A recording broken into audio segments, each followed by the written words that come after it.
Coming to you direct from Silencer Shop Studios, home of the Glass Case of Emotion. SilencerShop.com, the easiest way to buy silencers online, period. Stand by for education, enlightenment, enjoyment, and entertainment. He's not here to talk about your feelings. He's not here to say what you want to hear. He's here to say what needs to be said. Ladies and gentlemen, and children of all ages, please welcome your host, the pimp hand of America, Professor Paul Markle. You know, it's quite appropriate that I would be sipping my coffee here from the Stanley the Honey Badger. And that is not a name that was suggested for our new Honey Badger. You guys are slipping out there. Nobody suggested Stoffel. Nobody suggested Stanley. If you don't know who Stanley the Honey Badger is and you're a audience member of mine, you need to fix yourself. Well, you got to remember that we only let the people in on it that are in the grad program. Well, yeah, but there's hundreds and hundreds of people in the grad program. Yeah. Out of all the people in the grad program, somebody should have come up with Stanley. Yeah. Or Stoffel. I'll give them that they did come up with Stewie, though. Stewie.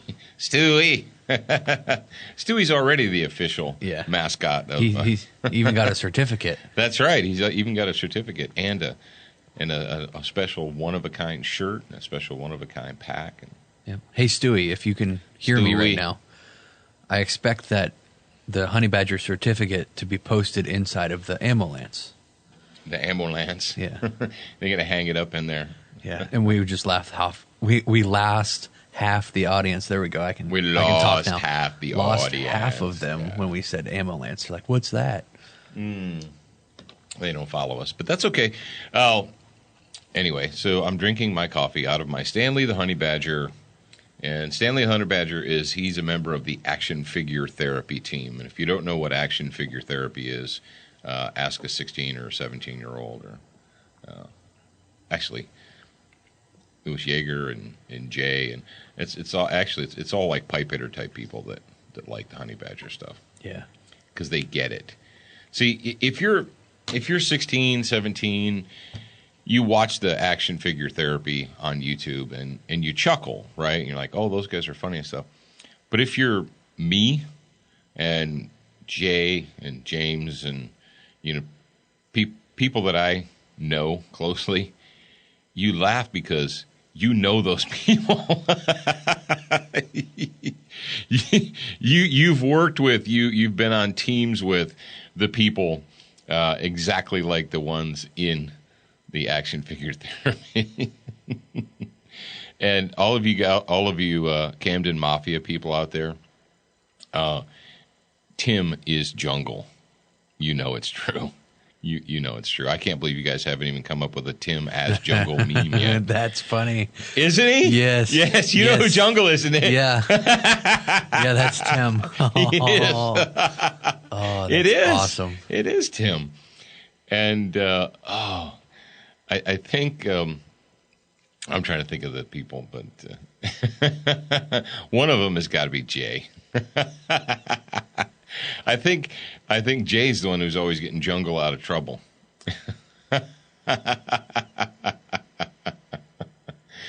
I know. I'm sorry. It may be an inside joke, but it's actually public. You guys can go to YouTube and look up action figure therapy and live your life from there. How's that sound? All right. Well, welcome to Thursday, the last public broadcast of the week for Student of the Gun Radio. And here we sit inside of Student of the Gun University, the walls surrounding us. I'm inside of the glass case of emotion. And, well, I want to tell you guys a little story here. I've been paying close attention to the world around me as the presidential election gets closer and closer. It seems like our world is getting less and less stable. We just had the anniversary of 9/11, September 11th, 2001. And it was on a Sunday. We obviously did not do a show on Sunday. And you say, well, I'm surprised you guys didn't talk about it on Monday and Tuesday and Wednesday and so forth. Well, the fact of the matter is this, is if we just talk about it only on the anniversary, are we not really skipping over the significance of that event? Yeah. How often? I believe so. People were like, it's almost like they paid their dues. They're like, I posted a thing on my Facebook page on September 11th, and so I'm good for a year. I don't need to care about liberty and the safety of the nation and the security of our nation. I don't need to care about that anymore because on that one day I posted a special picture on my Facebook page, and so I'm not going to talk about it anymore. And that was, well, we did it, and it's over with now. No, we're still living today. We are still living in the aftermath. And I've got to ask you guys, do you believe that that the world, or that you or the United States, whatever, is in a better position today than we were 15 years ago? Do you believe that the world as a whole is more safe than we were 15 years ago? And if you say yes, we are, you say, yep, thanks to the Patriot Act and the NSA and the TSA and all these things, Fast and Furious, and thanks to all that, we're safer today than we ever have been. Well, you may have friends, you may have neighbors, relatives, acquaintances that actually do think that will tell you that will look you directly in your eye and say, thanks to the actions taken by our wonderful, benevolent government, we are safer today than we were 15 years ago. Yeah. They might tell you that. And my question to them would be, really? Then why do I still have to take off my shoes and step into a box and allow the TSA to x-ray my body before I get on an airplane? If we're safer. Well, but that's what made us safer, don't you know? They've caught hundreds and hundreds, maybe even thousands of terrorists. Oh, that's right. The TSA has stopped hundreds of terrorists through their methods. I saw somebody posted a thing about how trivial it was for Americans to complain about the inconvenience of the TSA when compared to the greater issue. And it saddened me that an adult male human in the United States would think that an adult male human who claims to be a patriot and a veteran and so on would think that the surrendering of liberty is just an inconvenience. The surrendering of liberty is just a minor inconvenience. That's the price that you pay for safety.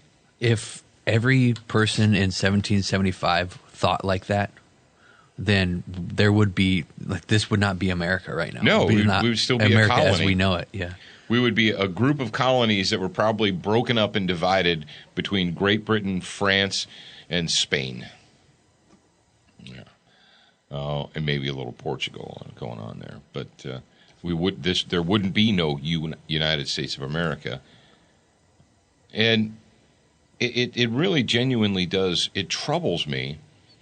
You're like, wow, what's a little bit of surrender for? Yeah, but here's the deal, folks. When do we get it back? When do we regain our liberty? When do we regain our freedom? When do we regain our personal independence? We're 15 years into it now. We're spending even more money on the Department of Homeland Security, which is, I'm sorry, unless you are just a psychotic progressive liberal, the DHS is a joke. It is a walking, talking joke. They're more concerned with the threat from United States military veterans returning from overseas than they are with people that actually, by their actions and words, want to destroy the United States of America. You're just a racist. Mm-hmm. Yeah. You hate people. Yeah, I'm a xenophobe. I'm afraid of Xena. Did you know that on the same day, on September 11th, in actually 1777, that was the day that General Howe and General Cornwallis launched their attack on George Washington at the Battle of Brandywine? That was Brandywine. That was the day that started. You know what? No, go ahead. Finish your sentence. I was just going to say, you know how I know that? How do you know that? Because there's this really cool thing called history.com. History.com. Yeah, you what sign happened up today. Yeah, it's like this day in history. It was pretty cool. Do you know who was at the Battle of Brandywine? A bunch of British troops and a bunch of the Patriot Outpost people and Patriot Outpost people. yeah. Oh, well, actually, your great-great-grandfather was there. Oh, was he really? Yes, Kerry McClellan, my great-great-great-great-great patriarch grandfather, was at the Battle of Brandywine. Nice. Yeah. So he got to You know how I know exterminate that? some of those You know how I know filth. that? Because I actually have a copy of his U.S. Army pension that listed where he joined the Army, Oh, that's the cool. battles that he was in. Where is that? Do you have it like I don't have it on me. I have it in a like, file folder at the house. frame that and like hang it in the studio? Well, the original pension application is on file at the courthouse in Mount Vernon, Ohio. That's where your grandpa McClellan found it. I have an idea. What's that? I think that Professor Paul should do a segment called History 101 with Professor Paul. And he goes over just because you're borderline historian over there. I don't know. I just pay attention to stuff and read. Yeah. But if you guys want to see that from us, then let us know because we don't want to give it to you if you don't want it. That's true. That's true. I've had dates like that. All right, moving on. You've got until October 12th to go to fontanasports.com/SOTG and pick up your new jackets or canoes or boots or whatever it is you're going to be buy. I don't care. I'm doing that right now. I'm going to click on gear, camping, and hike. I'm going to recommend a product for you guys. Okay, Jared's going to do a recommended So product, but you you've got until hover over- October 12th. Yeah. Hover over gear, click on camp and hike, and then you scroll down a little bit. There's this thing called packaged food. Packaged food. Click on it. It's actually the Mountain House brand food, and they have a Cliff Bar in here too. But Mountain House is actually pretty good. Pick your favorite flavor here and get some of it because you're going to need it. Well, you've got Wise Foods and you've got Mountain House. They're kind of competitors there, and I've had good experiences with both. So, Yeah. I don't know what to say. They're both good, I think. All right. So there you go. You guys got till October 12th.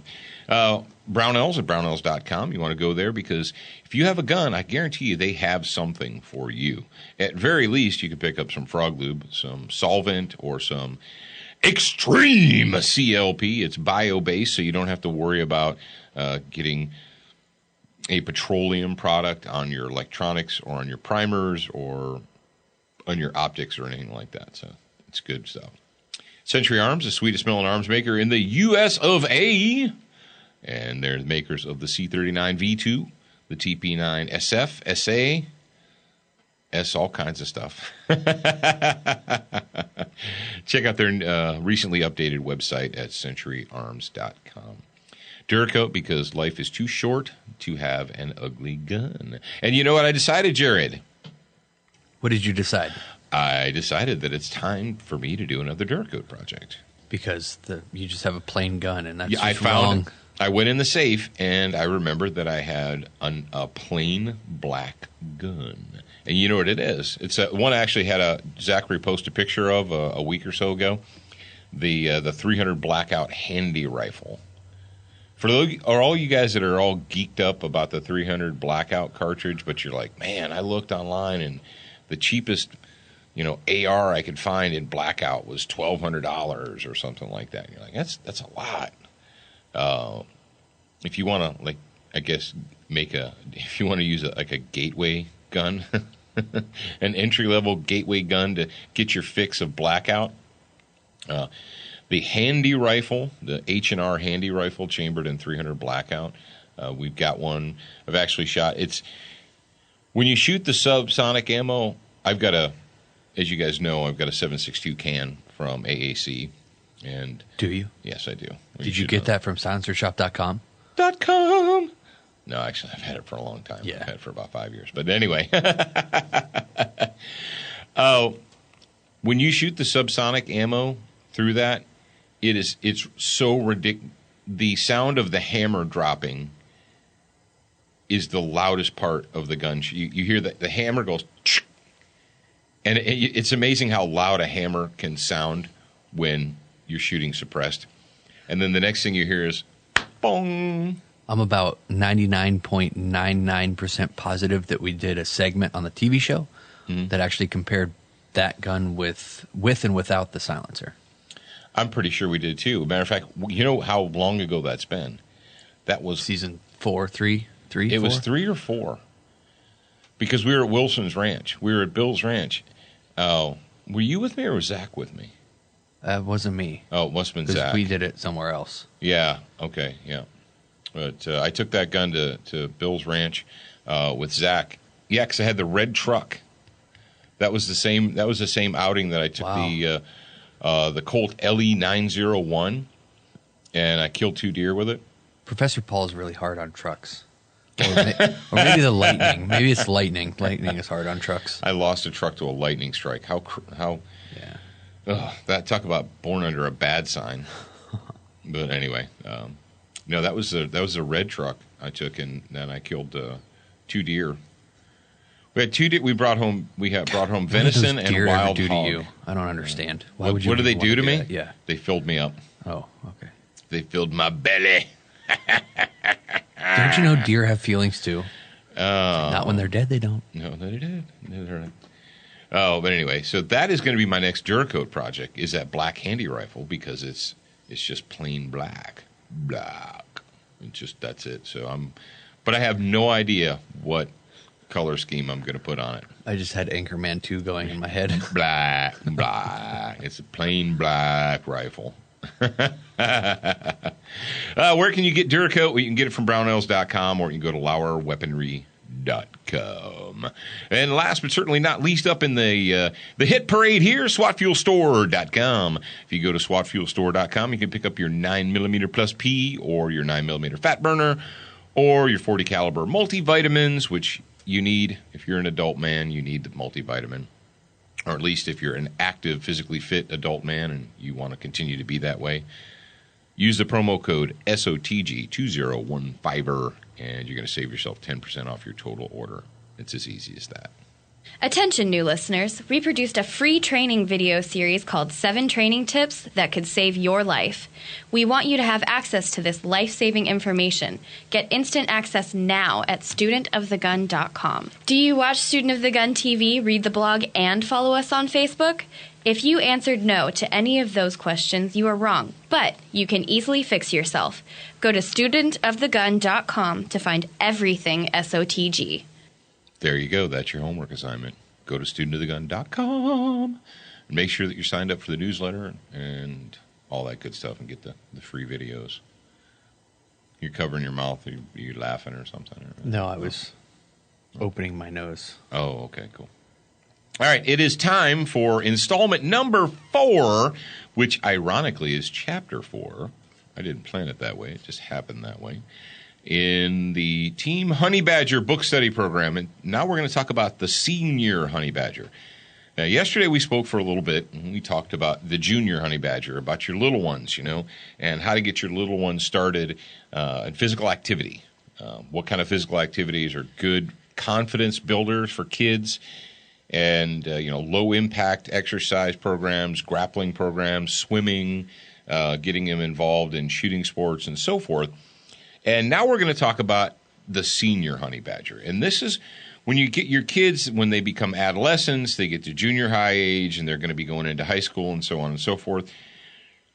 That by the time they reach that age, they should have a very, very solid foundation. Because hopefully, you got them involved in something that would breed their self-confidence, whether it was swimming or grappling or whatever. So now you've got a solid foundation upon which to build your senior honey badger. Now, the reason that we separate them is because there are some things that you're going to teach and you're going to expose your senior honey badgers to that you probably wouldn't want to, or you're probably not going to expose the little ones to. The one thing you don't want to do with the little ones is you don't want them to raise them with constant fear. It's kind of like the awareness game, The awareness game, you make it a game, you make it fun, you teach them to pay attention to their surroundings, but you do so without making them live in constant fear. You don't want your kids having nightmares because they're in constant fear of this boogeyman you created. But at the same time, we're not going to shelter our children from the reality that they, it's kind of like teaching your kids to cross the street, look both ways, because if a car hits you, you're probably going to die. And if you don't die, you're going to have a really bad day. So when they move into the senior honey badger, that's the time that you can start teaching them things like all-in fighting. That is when you can start teaching them what it means to be an adult, to be a mature, responsible adult who is able to take care of themselves, to protect themselves and to protect others. You say, well, don't you think it's better? I know Jimmy and Susie reasonable out there in the world. They're like, I don't think it's right to expose your children to things like that. You should wait.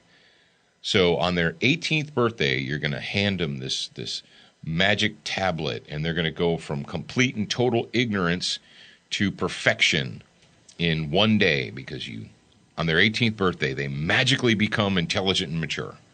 Did you hear about have you ever heard of something called the X Prize? The X Prize? Yeah. It's No. basically this $10 million prize that they open it up and they have this idea of what the company wants to happen, like something to be developed. Mm-hmm. And then a bunch of other development companies, like this one's a software thing. So software tech development companies are pulling together to figure out who can actually make it happen. And the winner that actually comes up and makes the product real gets $10 million. And the product this time is an interactive, customizable app, or an app that learns, like you can put it on an iPad and it learns the user to the point where it can take somebody that knows absolutely nothing and it can teach them the English language. It can teach them languages. It can teach them history. It's basically like school in an iPad, mm-hmm. but it caters the education to that person. Like it figures out who their favorite historian is, who their favorite sports player is. But don't you have to have a foundation for that? Yeah, I don't know how it's going to work. See, that's the thing is, I think that's what Siri was supposed to do. Ask your brother about Siri. Siri was supposed to be a learning app.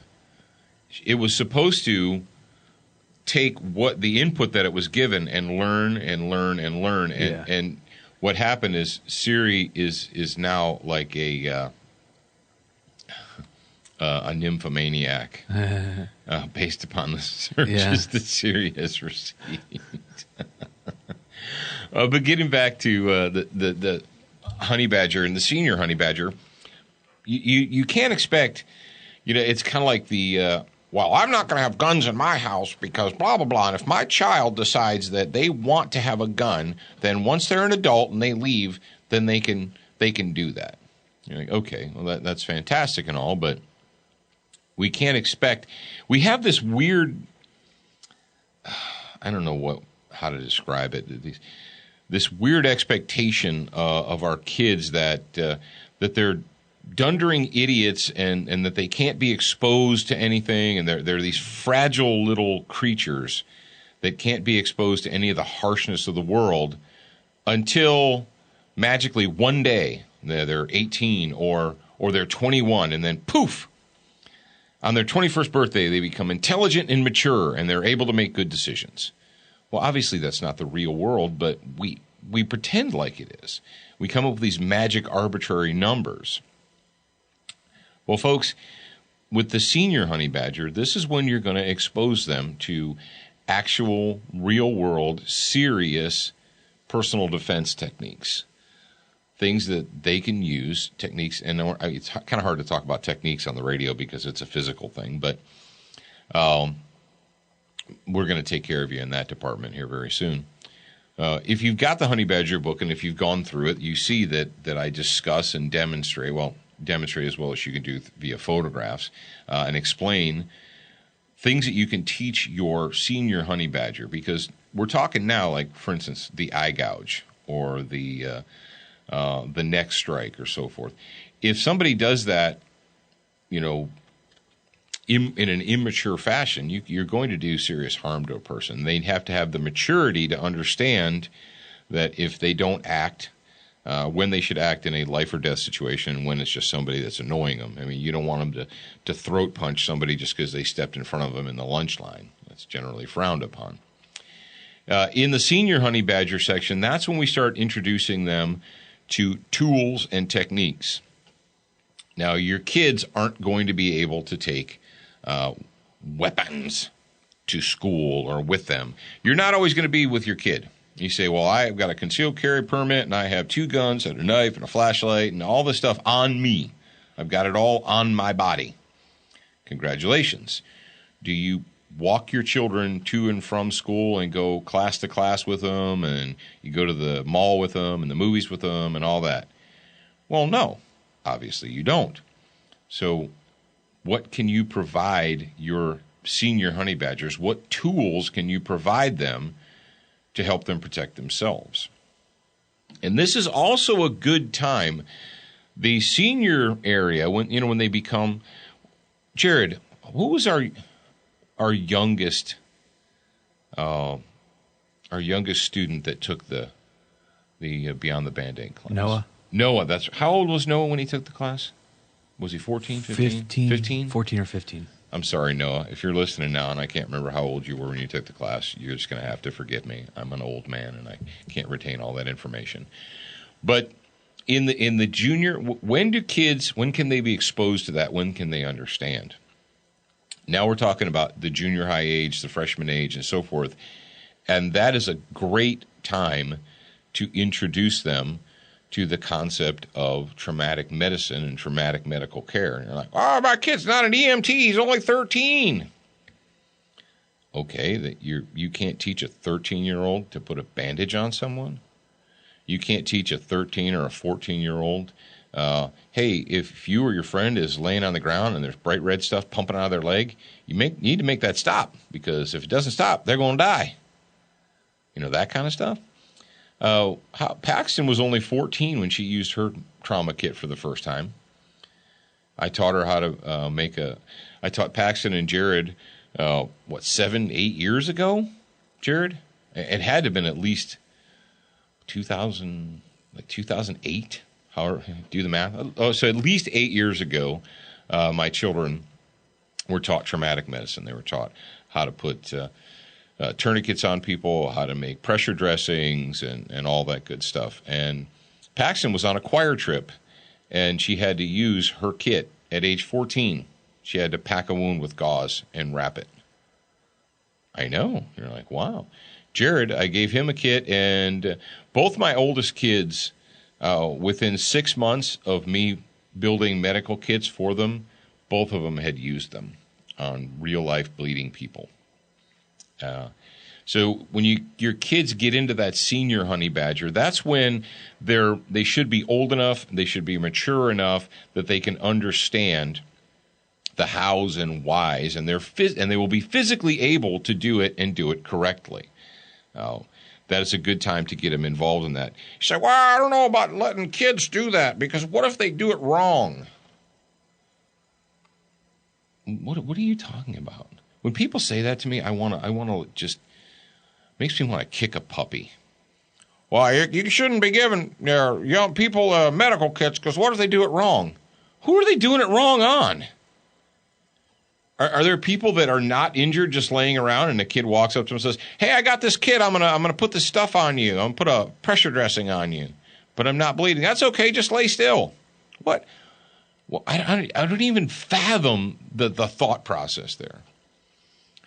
I understand where it comes from. It comes from intellectual laziness and a weak mind. But that's not who we're talking about here. We're talking about a fearless mind. How do you teach your kids to be fearless? And you think about it like this. When it comes to the being fearless in a cowardly world and having confidence, how much confidence does a person have when they realize that they have the skill, the ability, and the gear to save their own lives and to save the lives of those around them? That they don't just have to sit on the ground helplessly begging for mercy. That they don't have to just call 911 and run around in a panic waiting for the ambulance to show up. That they can do something positive and proactive. You want to raise a child with a fearless mind? Teach him how to deal with problems. And no, dealing with problems is not, well, they have a phone. Do you know how many parents I hear say stuff like that? They're like, oh, well, what's your 14, 15-year-old? They're going with their friends to the mall, or your 16-year-old, they're going with their friends to the movies or whatever. And they say, well, they have their phones, so they'll be okay. They have their phones. Oh, I didn't realize that the invention of the mobile phone cured all the ills. Why do we still have police and ambulances and firemen in America? We have smartphones with apps. I don't understand it. Well, I think with the new Samsung phone that came out that Paxton got, you can actually plug it in while it's charging. It is known to catch on fire, so you could use that heat to actually cauterize your wound. Really? Seriously? Yeah. They've been catching on fire? I guess they've been exploding and catching on fire and stuff. So that's not a good thing. No. It's a bad thing. Yeah. Does your sister know that? she told me. Oh, okay. She's so doing she's the hip with recall that thing, yeah. Oh, they issued a great. recall. That's nice. That's nice. That's nice. Or you could, start an emergency survival fire with your phone. Yeah. You're like, no, you're not, because you're not going to. Shut up. All right, just to put a cap on the honey badger.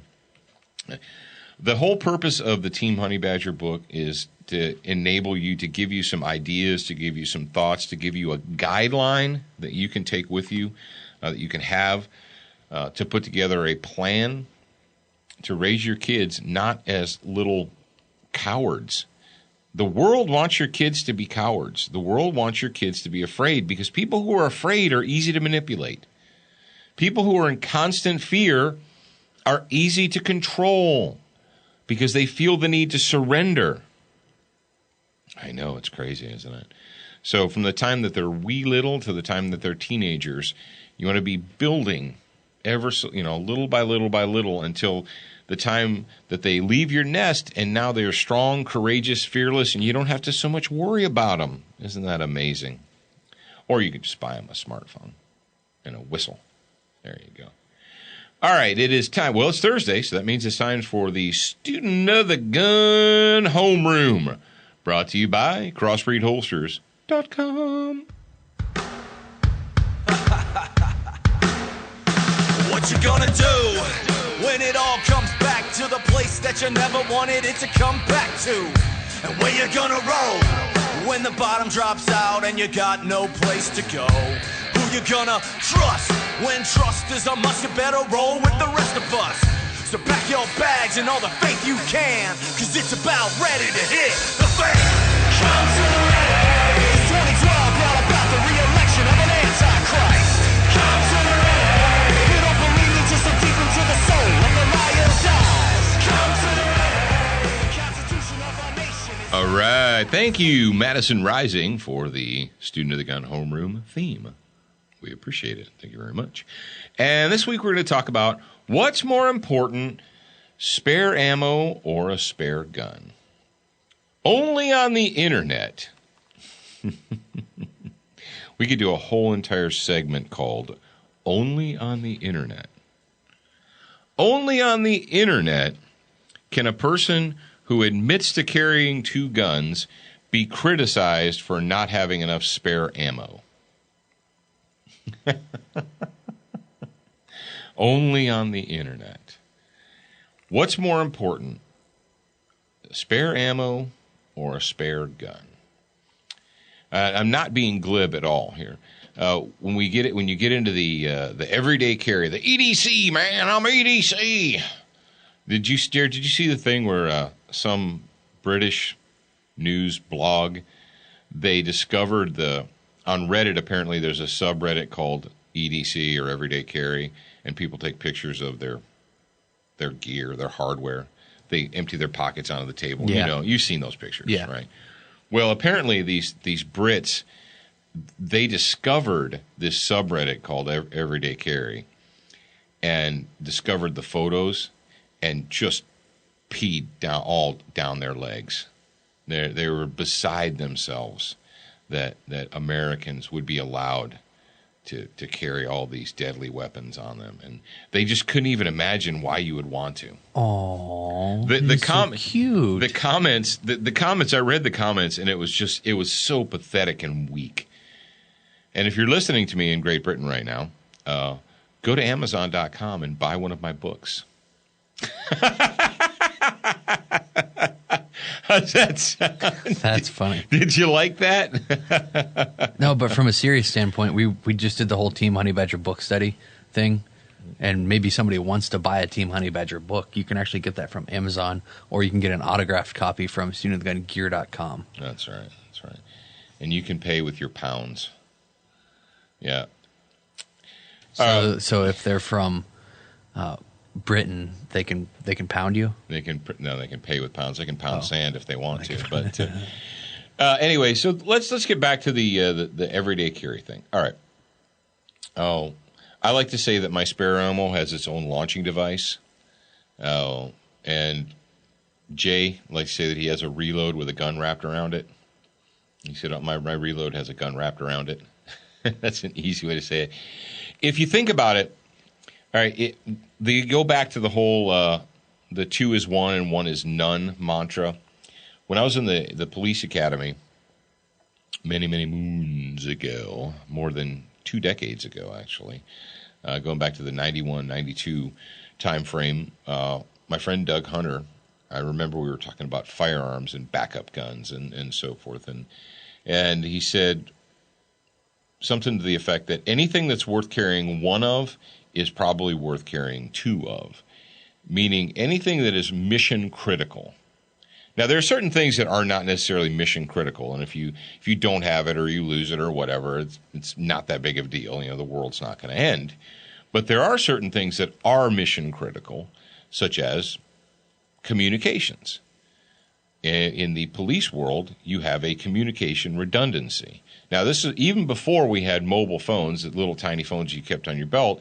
We had a portable radio that was attached to your body, and then you had one in the car. So there was always 2 available, right? Firearms. Main primary firearm strapped to your Sam Brown belt, and then another one secreted on your body somewhere. A lot of guys wore them on their ankles. Some people, put them in their front pockets. Unfortunately, most of the uniform pants were not really they were designed more for fashion than function, and they weren't really good for pocket carry. So most people went with, they went with ankle carry. Some guys do the whole, they do vest carry where they secret a little gun attached to the Velcro of their vest. The point is this, though. Flashlights are the same thing. I had a small flashlight on my belt and then a big flashlight in the car.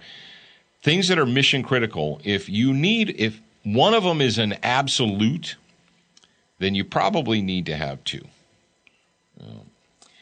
And when it comes to concealed carry, when you say to yourself, are you playing at self-defense or are you serious about it? Now, I will admit that there are some times when I'm dressed in a very light manner, such as swimsuits and shorts and tank tops and stuff like that, it's a chore. It's difficult to carry more than 1 gun. But as a matter of routine, you have to ask yourself, why would you carry a second gun? And there basically, for a cop, there was 4 basic reasons. Number 1, your primary gun stopped working for some reason. God hates you and your gun broke. Okay, what do you do? Number 2, you lose it in a struggle. That was probably the main reason for police officers when I was a cop to carry a gun, because you're attacked, assaulted, what have you, and the bad guy wrestles the bad guy didn't even start out the fight with a gun. He started out the fight attacking your gun, and he gets your gun. And now, what are you going to do? Number 2 or 3, to arm an unarmed good guy. Let's say that it's always better to have 2 armed good guys than 1.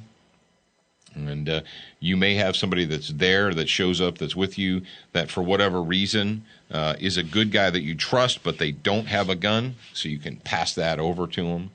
And then the last reason would be because, let's say you're you run out of ammunition for your primary gun, and then you go to a second gun. If you get to that point, especially as a cop with like a main gun and 2 magazines, you're pretty hard and heavy into the gunfight. But for you, as an armed good guy, as a citizen, I would say your primary ones are the reason you would carry a second gun over spare ammo or versus spare ammo is to arm that other good guy. There's a good guy, and you need to arm him or her or whomever, because they don't have a gun for whatever reason. And also, you can go back into that, what happens if you lose one of them or if one of them becomes disabled or what have you. So, if you take a compact 9mm or a compact 380 pistol and you put them on a scale, and they're going to be lighter probably or about the same weight as a spare magazine for your main gun. If it came down to it, if I was wearing shorts and I had little room to hide stuff, would I carry an extra gun or would I carry an extra magazine? The answer is always I would carry an extra gun. So there you go. All right, kids, I hope you appreciated this week on Student of the Gun Radio. Grad program members, we're going to be with you tomorrow, and we're going to continue on with our liberal fascism book study, and we're going to consider the fact that Woodrow Wilson was indeed a totalitarian, and he was a fascist.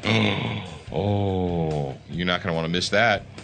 And we got some other stuff for you. We got motivational music and what have you. So, grad program, we'll talk to you tomorrow. The rest of you, we will talk to you next Monday. Bye.